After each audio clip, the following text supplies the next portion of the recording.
Saludos a todos y todas. Sean bienvenidos y bienvenidas a este nuevo espacio regional donde vamos a abordar ahora una interesante temática como es diseñando el aprendizaje de la inteligencia artificial para la población en la región.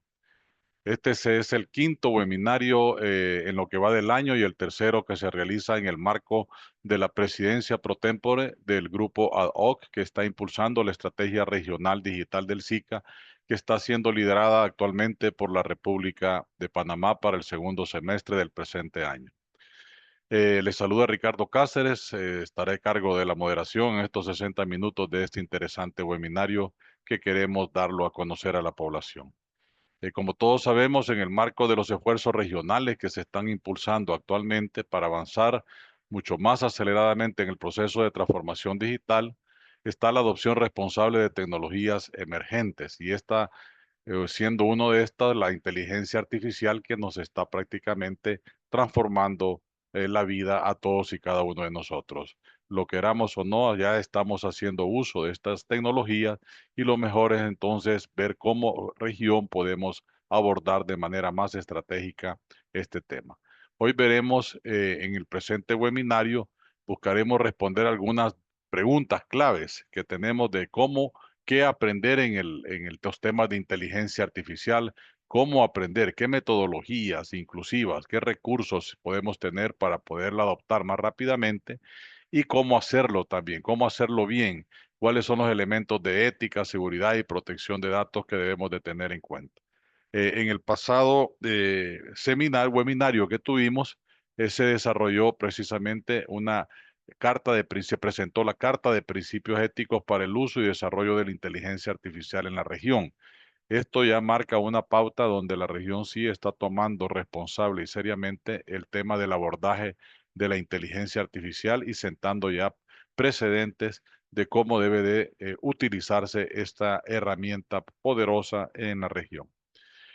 Este evento forma parte de la serie de webinarios que estamos impulsando denominados Hacia la transformación digital de Centroamérica y República Dominicana y que es una iniciativa que busca acercar a la población los avances más relevantes que se están teniendo en el marco de la Estrategia Regional Digital del SICA, también conocida como ERDI, y los resultados concretos que este grupo está teniendo y potenciando el uso de la tecnología en beneficio de la población. Algunas indicaciones antes de iniciar. El presente webinario será impartido en el idioma inglés, por lo que se ha habilitado en la plataforma de Zoom, pueden ver en pantalla, el servicio de subtítulos. Van a encontrar en la parte inferior donde dice mostrar subtítulos. Ustedes le dan clic a esa opción para los que necesiten traducción y luego tienen que en el paso 2 seleccionar el servicio de traducción y el idioma de su preferencia, el que quieren que esté apareciendo eh, la traducción o los subtítulos simultáneamente. Adicionalmente, en la misma parte inferior, ustedes te encontrarán una sección para los hablantes en inglés, están las instrucciones en pantalla, donde se puede activar este servicio. Para las preguntas y respuestas se van a dejar al final de la ponencia de nuestra expositora y tendremos 15 minutos al final para poderlas responder. No obstante, ustedes pueden ir haciendo sus preguntas en el transcurso de la presentación de tal manera que al final tengamos la mayor cantidad de consultas y podamos atender y trasladárselas a nuestra ponente. Sin más, permítanme presentar a nuestros distinguidos participantes del presente webinario. Participan el señor Francisco Guinart, quien se desempeña como subadministrador general de la Autoridad Nacional de la Innovación Gubernamental AIG, una institución sólida de gran prestigio que está impulsando la transformación digital en Panamá y que actualmente representa o ejerce la presidencia pro tempore del grupo ad hoc de la ERDI. La ponencia estará a cargo de la señora Adriani Coleman, quien se desempeña como directora de E-Governance of the Ministry of E-Governance de Belize y está acreditada ante el grupo ad hoc por parte de Belize.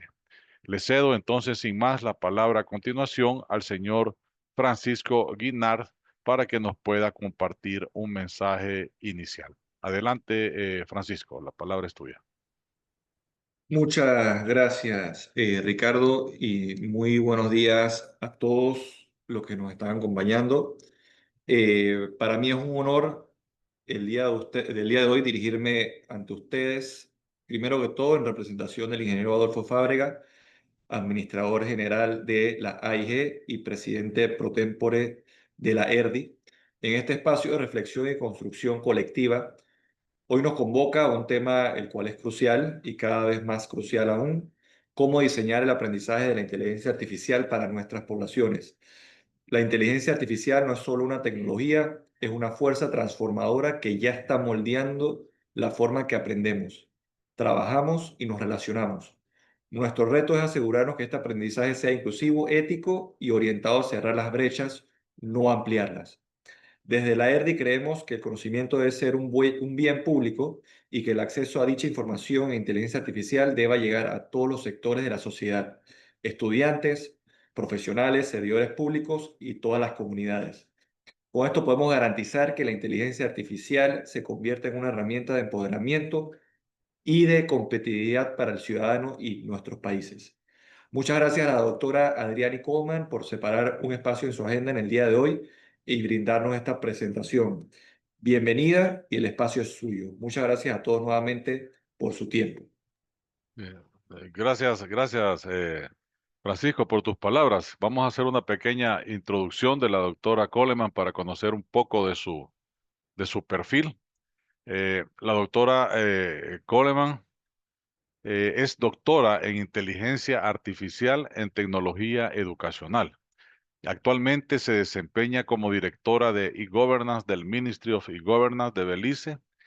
Cabe destacar también que la doctora Coleman ha logrado recientemente un hito importante en su carrera al desarrollar una plataforma de inteligencia artificial sumamente innovadora, diseñada específicamente para educadores.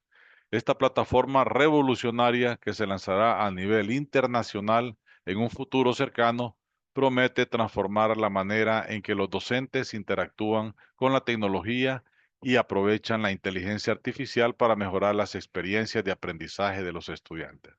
Así que tenemos ante nosotros a una persona de gran prestigio, gran conocimiento y experiencia que seguramente será sumamente valioso que nos transmita toda esta información a la región y a los países miembros del SICA. Adelante, por favor, doctora, el espacio es suyo. Hola, buenos días. Thank you very much for having me here, and we'll get right into the presentation. Thank you for the introduction. Okay, so welcome everyone. Thank you for dedicating your time to learn how to demystify AI for the non-technical adults in your organizations. Our goal today isn't to turn you into machine learning engineers, but to equip you with the framework and strategies to be effective teachers and leaders in the age of AI. This is our roadmap for what we're covering today.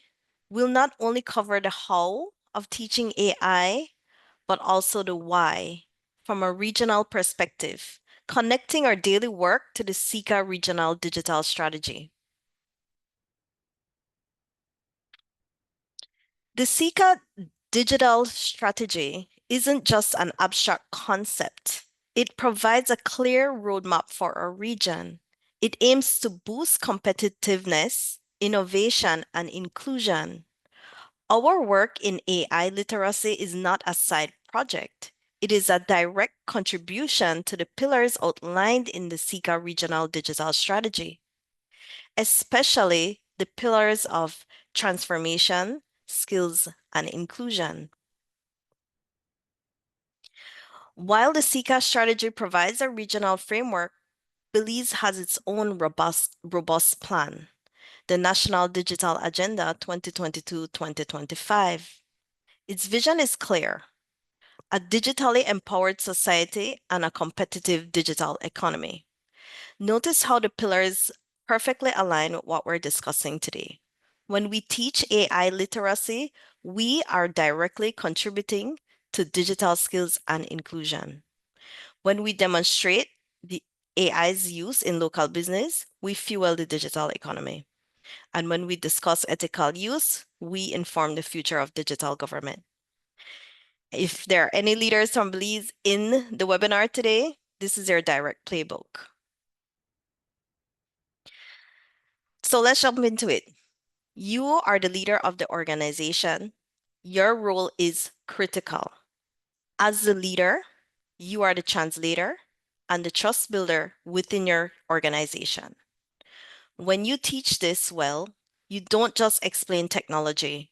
You are actively building the human capital required for a region's digital future, as outlined in the SICA strategy. When we jump into the history of AI, this is my tip to you. Spend 60 seconds on history, just enough to say, this isn't new. It's been evolving for 70 years. It all started with the game of chess on a computer. The key then is to immediately anchor it in the present with examples everyone already uses and trusts. This will build confidence and relevance from minute one. I like to take learners through the journey of real-world AI applications in everyday life. The emphasis on everyday uses where AI is integrated in common applications and daily tech use can help to alleviate the fear people have to use AI. And as you can see in the example there, I have common things that people are already using: chatbots, navigation apps, facial recognition, especially on their phone, text editors, and so on. This really helps to bring that point home that you are already using the AI. You don't need to have a fear of it. You just need to learn how to use it properly. I then like to go into definitions, and I like to get our terms straight with users. It is important, though, to use simple definitions to build a common language.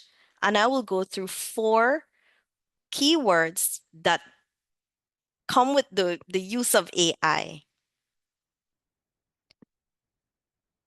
First, we have artificial intelligence.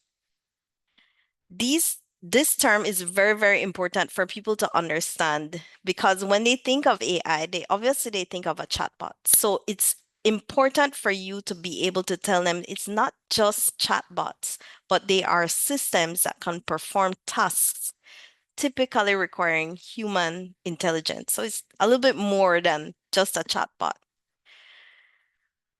Another key term is algorithm. Give a simple definition of algorithm. It's a step-by-step set of instructions, like a recipe. We don't need to get too complicated with the math behind an algorithm.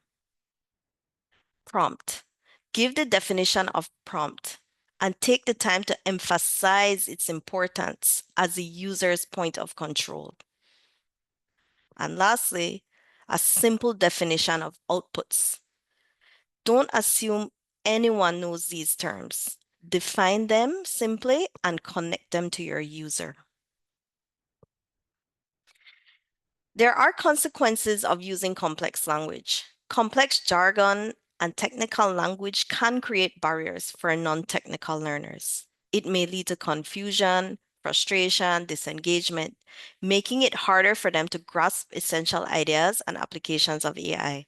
So keep it simple. That is my tip for definitions. Now we're going to take a look at prompting on its own. And I do recommend that you teach using a prompt framework. On the screen, I have shared one of my favorite frameworks to teach, and that is the Create Prompt framework. This is a core practical skill for most people using AI. Teach them a prompting framework Does not have to be this one. There are many out there. In this case, C stands for character, R for requests, E for examples, A for adjustments, T for type of output, and E for extras. Walk the learner through using these strategies when they are learning to prompt. Instead of them just saying to the chatbot, for example, write about agriculture, teach them how to use a prompting framework to make that a better prompt so that they can get a better output.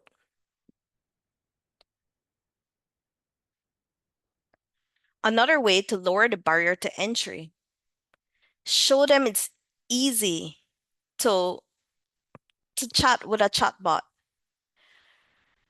I recommend Poe for beginners because it is a playground to compare different AIs, but the goal is for them to try.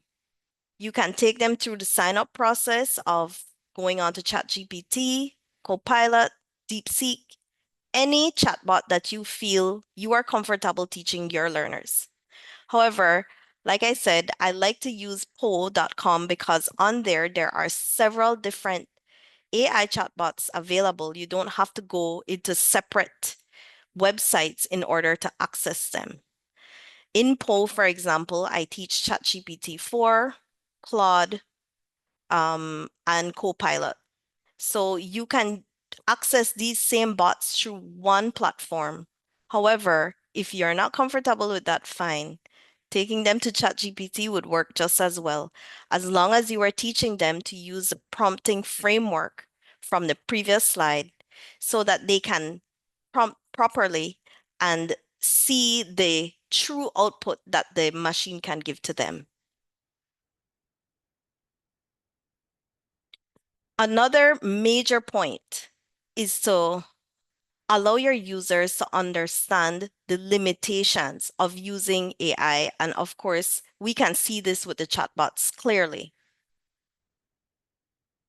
This is a non-negotiable. You must teach the limitations to build informed trust, not blind faith. Show a simple, clear example of each of these limitations. This will frame the AI as a tool to be verified, not an oracle to be obeyed. When people see how these things work, they love it, they grasp it, they think it's amazing. However, they do need to know the limitations of the AI so that they can spot them when they see them. There are 3 limitations that I always take learners through: bias, drift, and hallucinations. Bias, of course, that the AI learns from human data, which can contain biases. I always say to learners, whoever built the system may have a bias. They may not have it on purpose, but it can happen. These things are trained from our data sets, and sometimes they do have biases. So learners have to know that this can happen.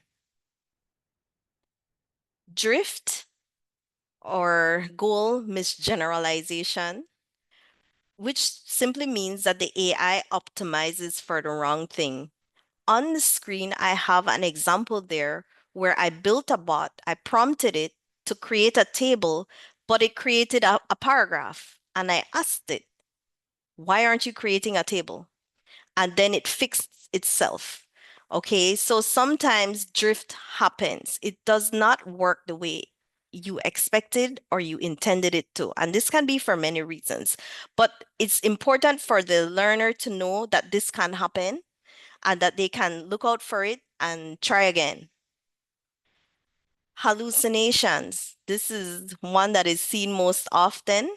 The AI confidently states false information. Okay, so if you look at that picture on the screen, this is one that I like to show. This is an example of an image hallucination where I prompted it to create an image of people shaking hands. And if you look at the hands, you can see that the fingers are melting into each other and so on.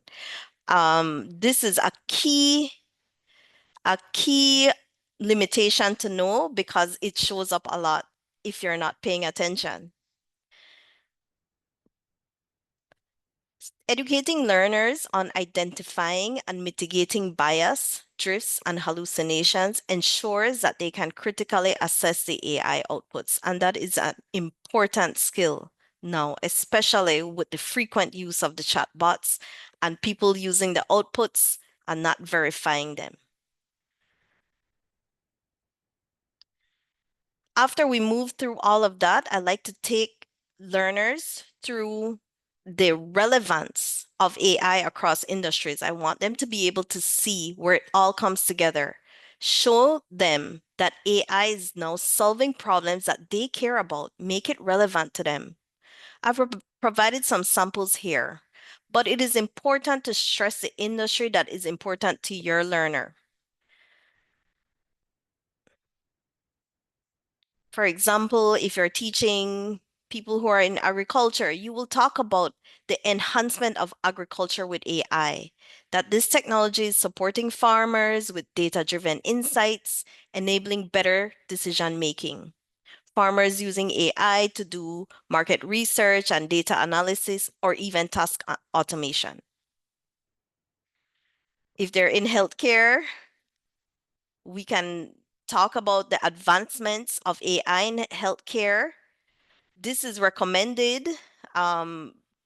It's a key topic, especially in healthcare, because people are saying, well, are you going to use the chatbot to diagnose me? And of course, most doctors would say no. They are actually using the AI as a tool to enhance their practice, not as a diagnosis.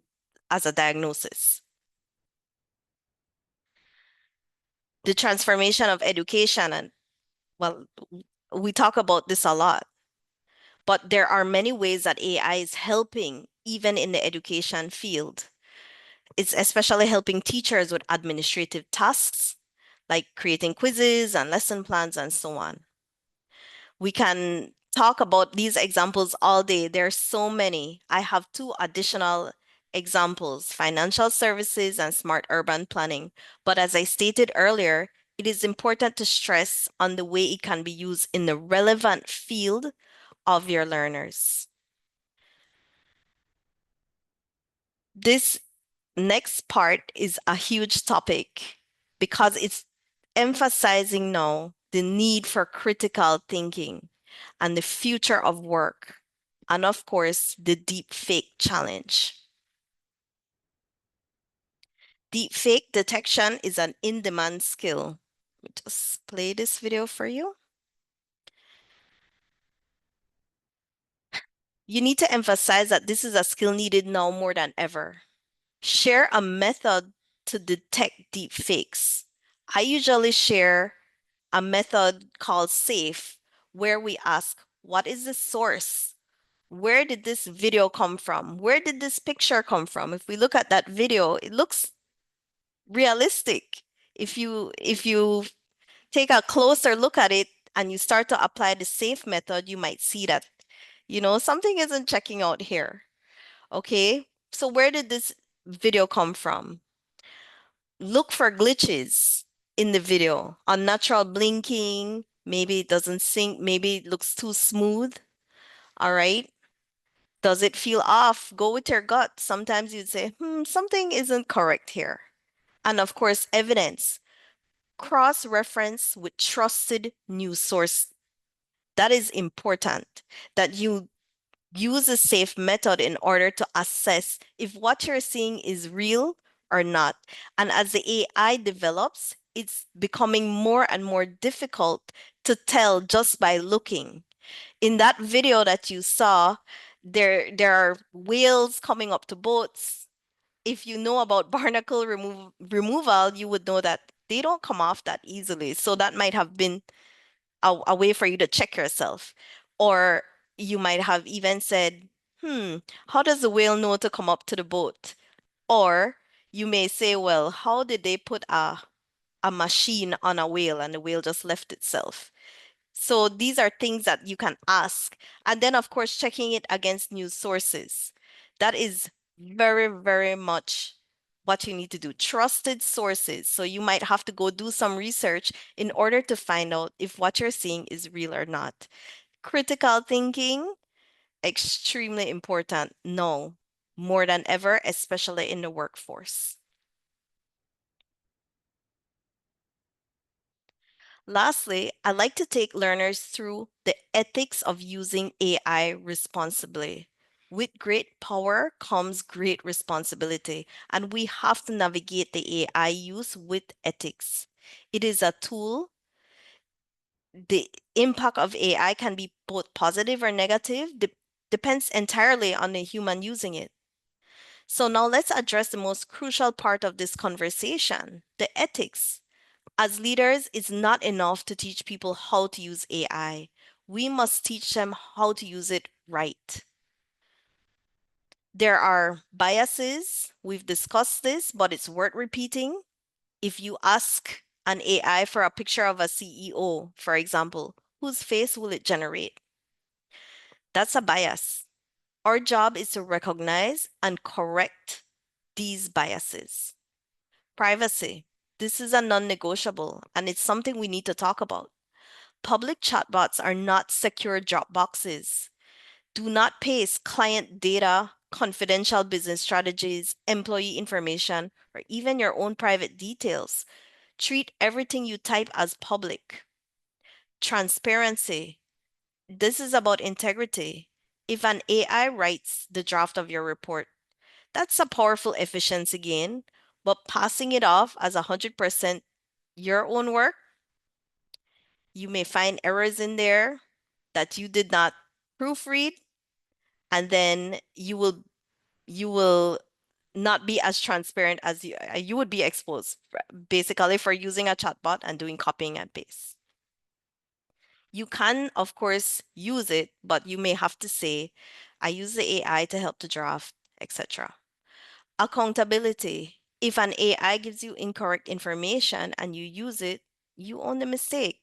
If it creates something offensive and you publish it, you own the backlash. You must be the final gatekeeper. You must be the one to vet the information before putting it out there. But finally, I would say frame this positively. Ethical use isn't about restriction, it's about building trust. It's about creating AI solutions that are fair, safe, and reliable for everyone. This is how we ensure this technology benefits our organization and our society.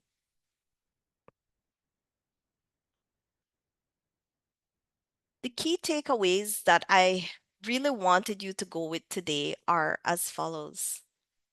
Please put an emphasis on digital transformation.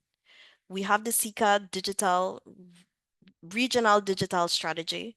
Your country may also have its own digital strategy. Put an emphasis on that. That is where the world is headed, towards digital transformation, and the AI is helping us get there faster than we can keep up. Keep the history of AI simple. Don't dive into it too long. Keep your terminologies simple for your user. You want them to be able to feel confident in grasping and using the AI and not have a fear of failure or a fear of not knowing. Let your users understand AI's pros and cons, the limitations of it, and of course, integrate the ethics into this. And show them how AI is already integrated in their daily life. All of these strategies will help you to reach your learners and allow them to adopt to the AI and to use it in an ethical and responsible manner. And with that, I end my presentation. If you have any questions, I am available. Thank you. Thank you very much, Adriani. Thank you for your presentations.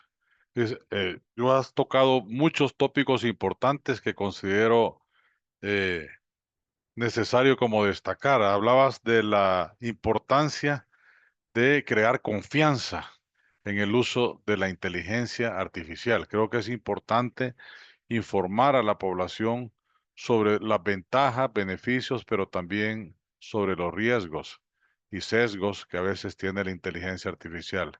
Hay que recordar que detrás del desarrollo de esta tecnología hay personas, hay humanos que han desarrollado estos algoritmos y por lo tanto pueden tener en su mayoría sesgos en la hora de generar respuestas o dar información a consultas particulares.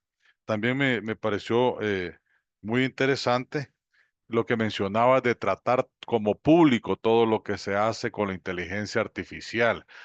Yo he visto muchas personas que incluso introducen datos personales e información personal para efectos de generar consultas a estos diferentes chatbots o herramientas de inteligencia artificial que están disponibles hoy en el mercado. Y creo que tú nos hacías muy bien énfasis en que los datos hay que verlos como que son públicos. Me gustaría a mí ver que esos datos que aparentemente los estoy haciendo en una consulta privada, estén públicos y sean de conocimiento de todas las demás personas, hay que hacernos esas preguntas, porque muchas veces ingenuamente creemos que ese intercambio de consultas y que estamos haciendo solo es entre el chatbot y nosotros. Tenemos algunas consultas, has despertado una serie de interés, hay muchas consultas que te voy a trasladar, Okay. Adriani, para tu respuesta. También Francisco, siéntase en total libertad de poder participar en el diálogo. Nos pregunta Javier García, nos dice, ¿cuáles son los principales retos identificados en la región SICA para diseñar programas de aprendizajes inclusivos sobre inteligencia artificial? ¿Cuáles consideras que son esos principales retos que tenemos como región a la hora de diseñar estos programas de aprendizaje? One of the main challenges are is access to the technology, especially for your rural users. The digital divide is happening because of this, that our users do not have access to the technology. Maybe they're sharing a phone or they're sharing a one device, or they cannot access the internet. So that is one major challenge that we are definitely seeing in the region. Another major challenge is getting people to understand um, the ethics of using the AI. But I think the main challenge is getting users to access the technology. That is a major, major challenge, either for their device or lack of internet access. Sí, definitivamente, ese es sigue siendo uno de los retos más importantes para el uso de la IA o cualquier otra tecnología en la región.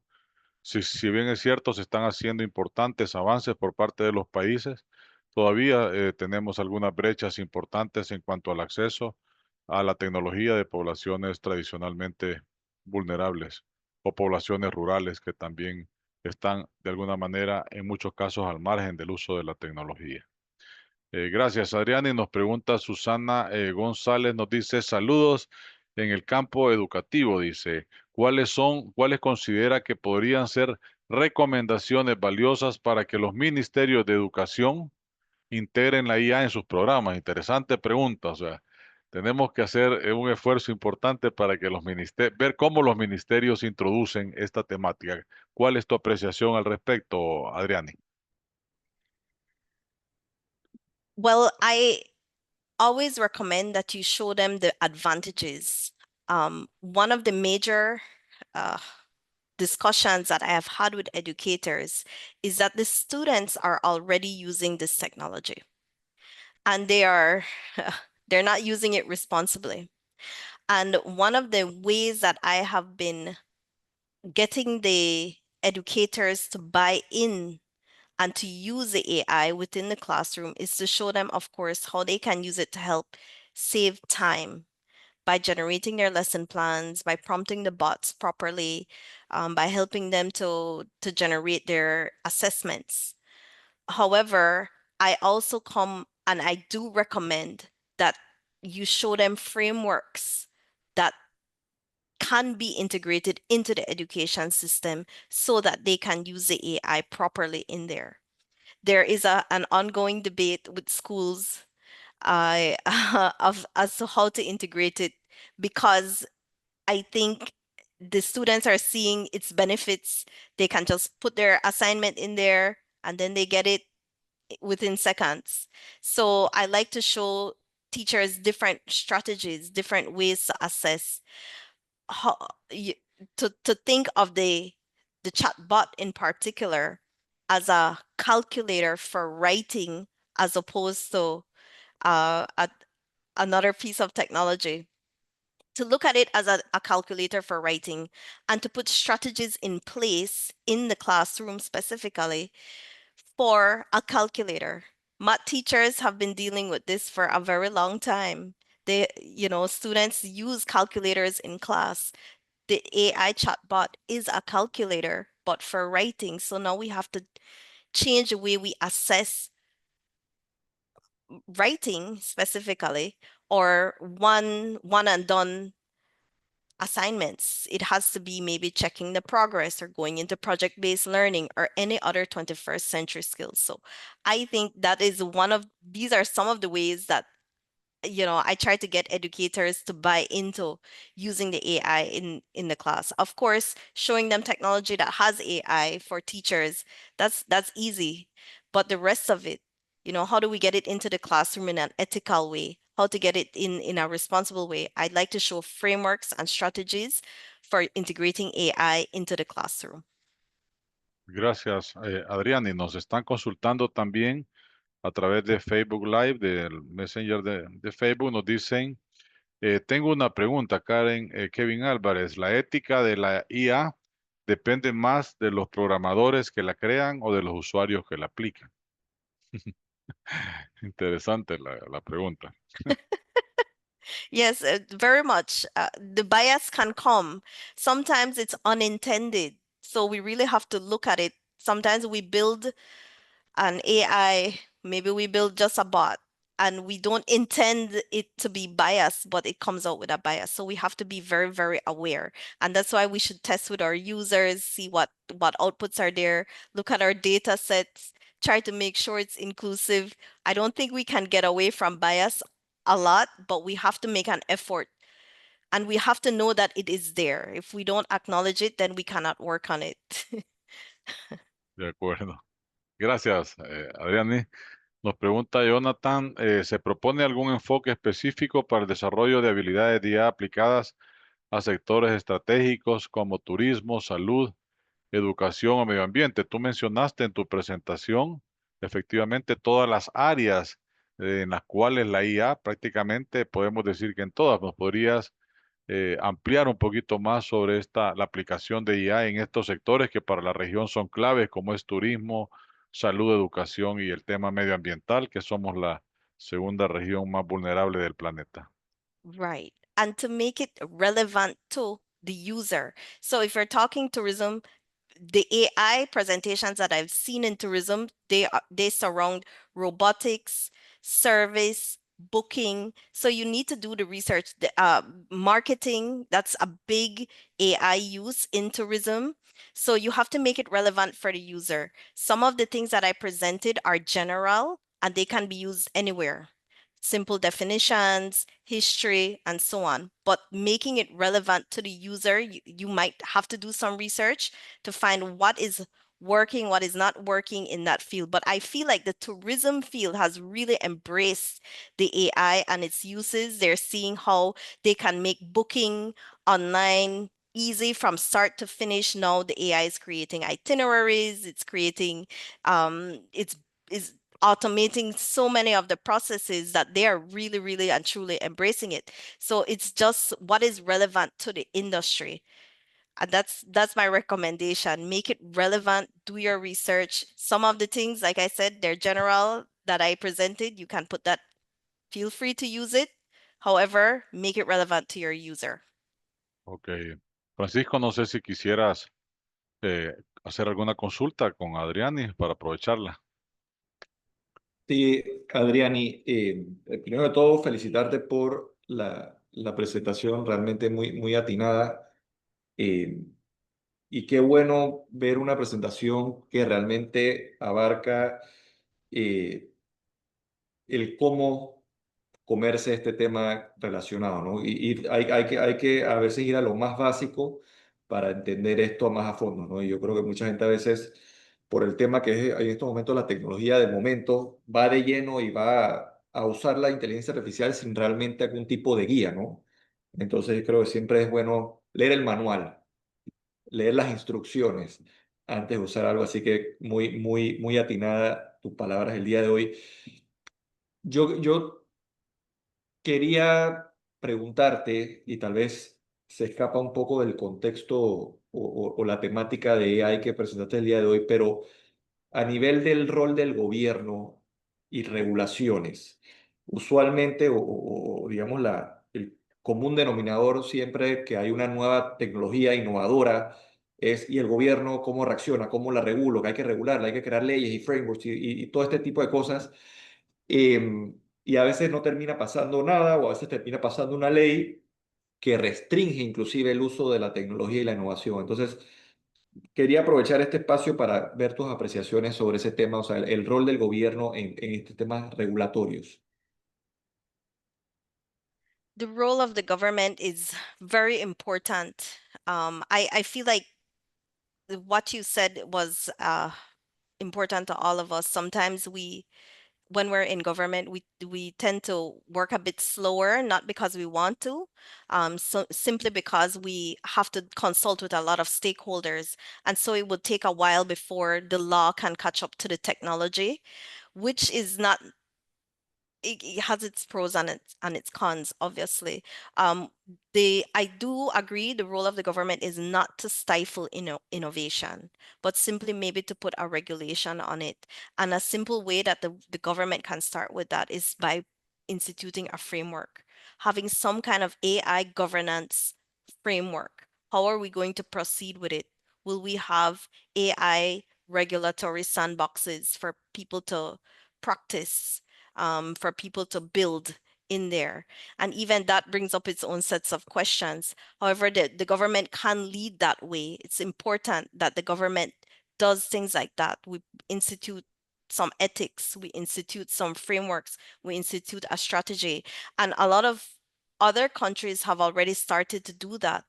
We don't have to start from zero. We can actually look at what other countries are doing and adopt a framework that would work for us.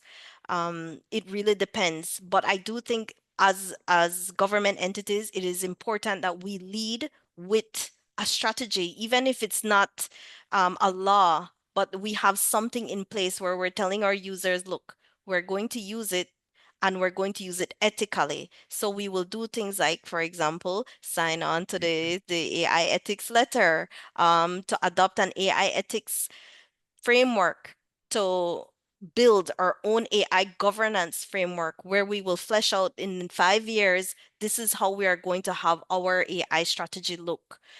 This is how we're going to get stakeholders involved. All of that is very, very important for any government. So we have to be the ones to lead, at least in regulation, and not to stifle innovation, because we don't want the opposite to happen. No, we don't want to say, oh, you cannot do this or you cannot do that, because then we are stifling our MSME sector, for example.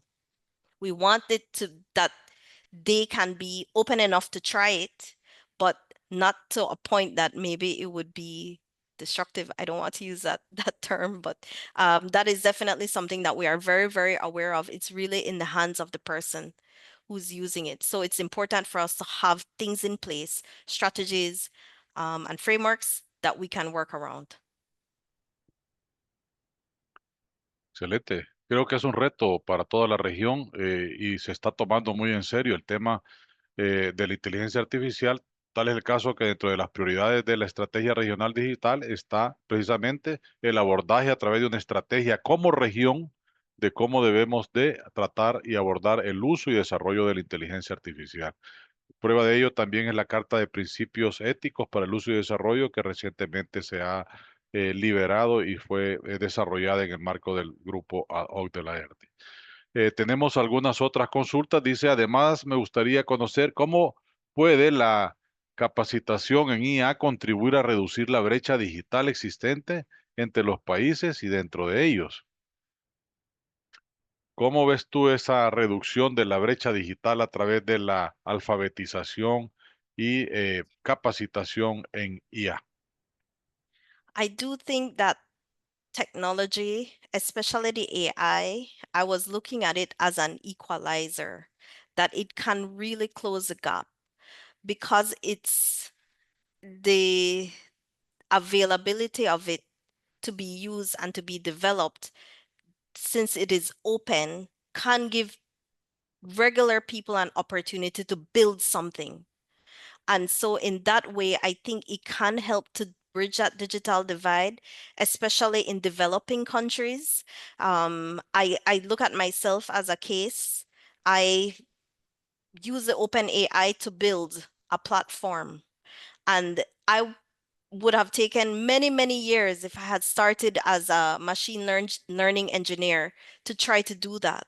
But now it's easy. Now I can just go on, get an API key, I can add it to my website, etc. It's become so much easier. So that is like a bridge that really became a bridge for me.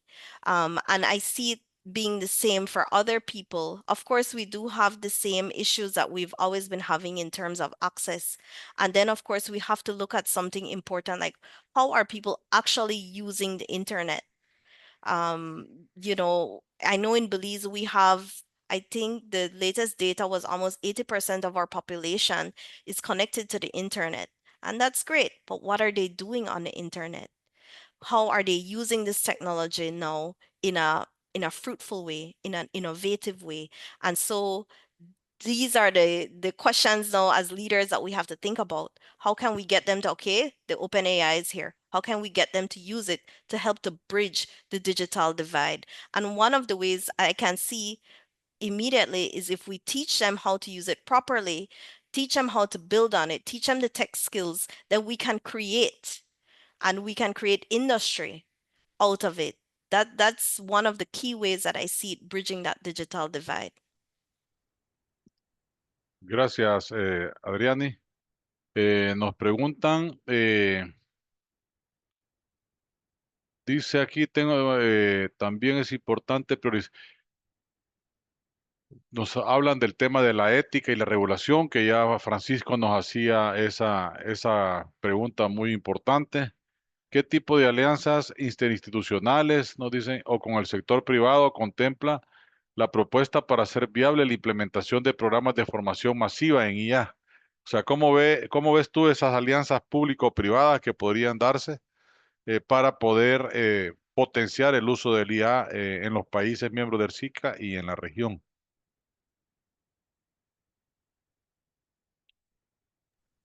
The public-private partnerships are very important. It's We have to get input from all stakeholders, and that is why that is a very important partnership. It's not fair one way or the other for someone to be making a decision on how to regulate, for example, the AI and its uses. We need to have the input from all stakeholders. So I think a public-private partnership is extremely important, especially for development of AI technology or whatever innovations that we're coming up with. Those two partners have to come together so that we can be properly informed. One of the big issues coming out of the private sector is the issue of intellectual property, for example.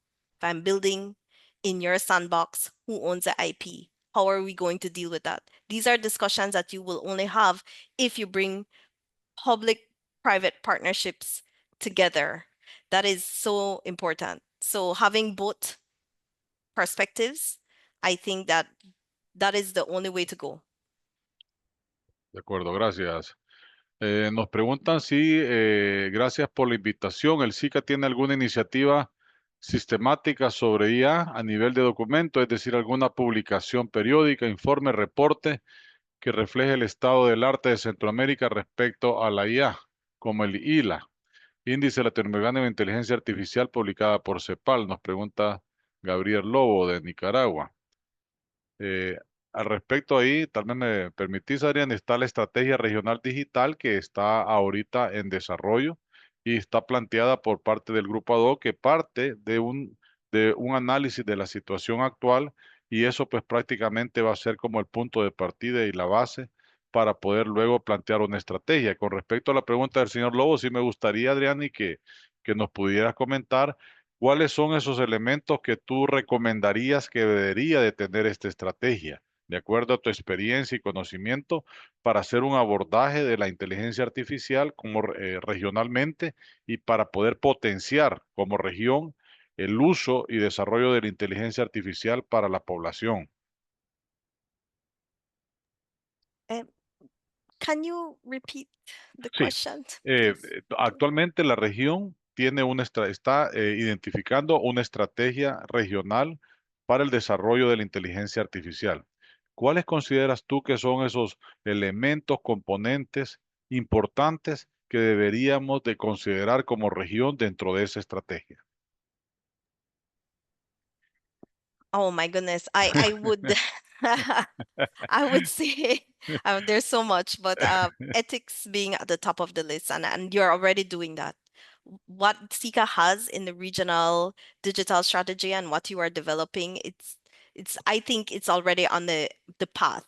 And ethics being at the top of it, of course, that has to be there because the technology is evolving so fast. So by the time we make laws for it, it would have evolved so much. So definitely the ethics, I think that's something. And like I had referred to a governance framework, I think that is super important to have in there to guide nations and how they can guide their people. Very important. I think those two components are very important to have in the strategy laid out clearly for everyone. Gracias, Adriani.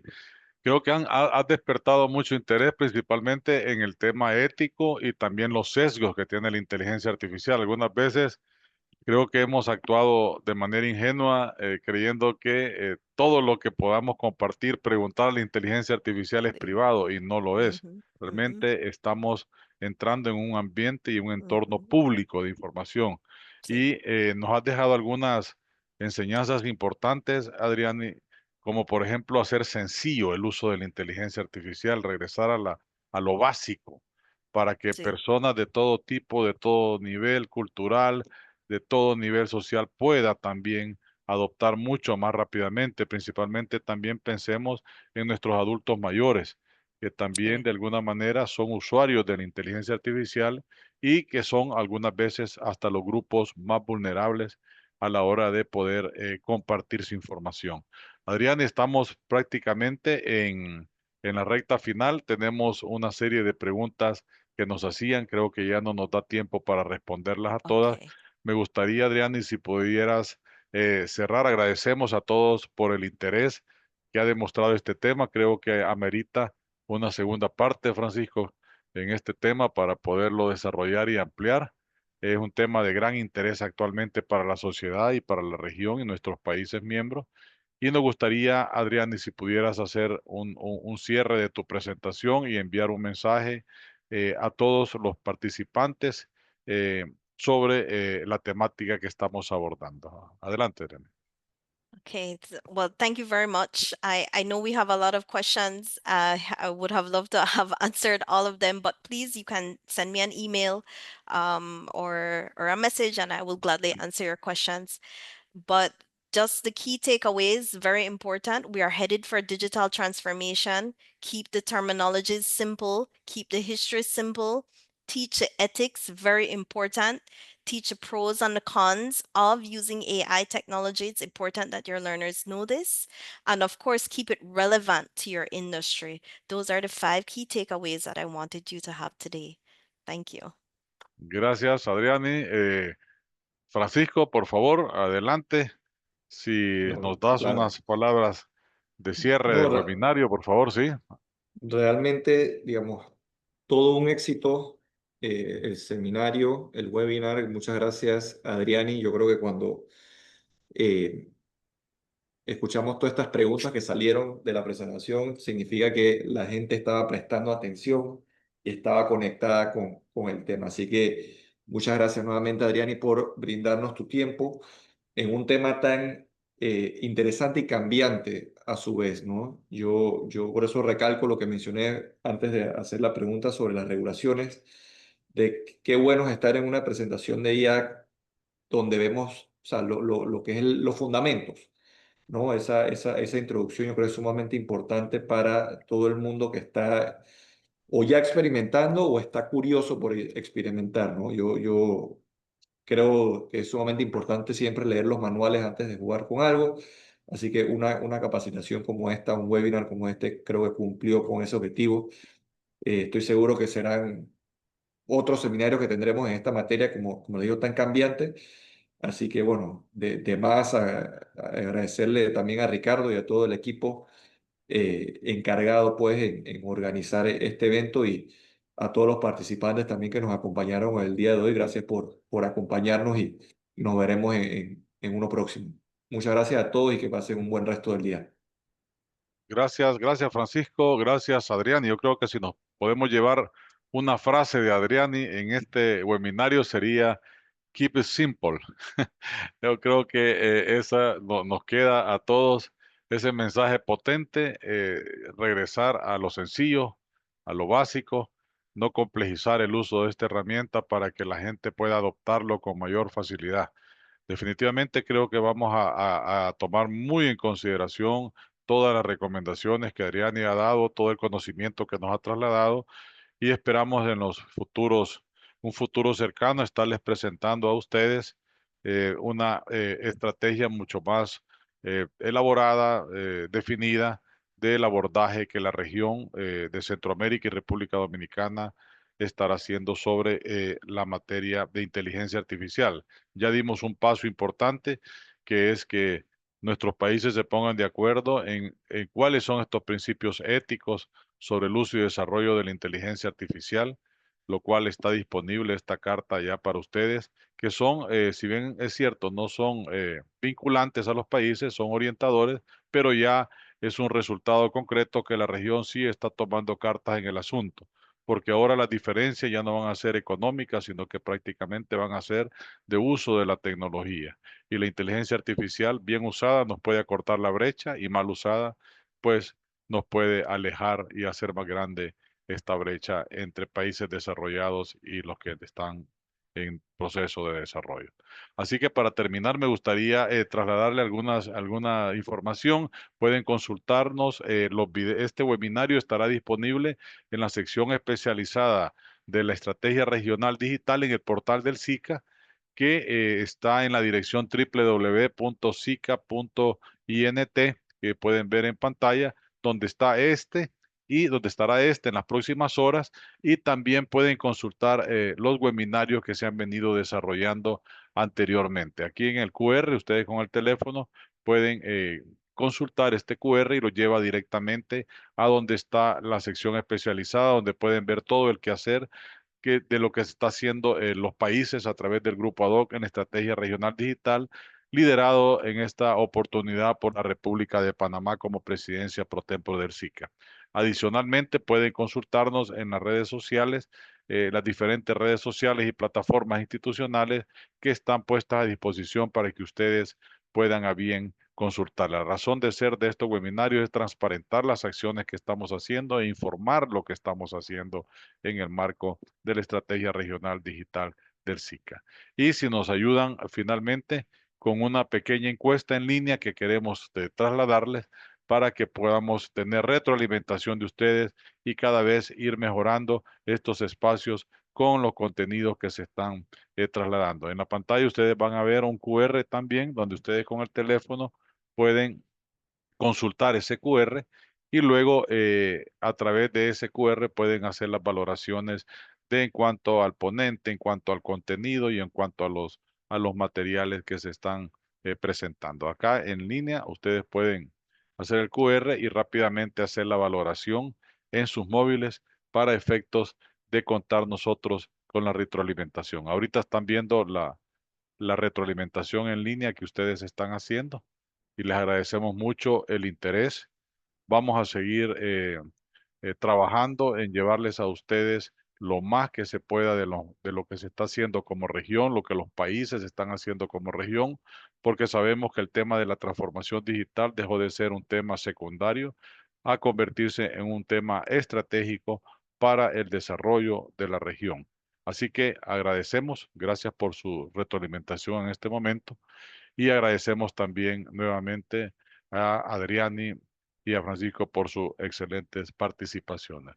Así que nos vemos en el próximo webinario. Estén pendientes en las redes sociales y en las publicaciones que se hacen en la Secretaría General del SICA. Tengan todos ustedes muy buenos días y terminamos justo en la hora que teníamos programado. Gracias a todos y que pasen un feliz día y Excelente. Dios los bendiga a todos. Igualmente, Ricardo, Adriani, a todos los que nos acompañaron. Hasta luego. Saludos a todos. Un gusto.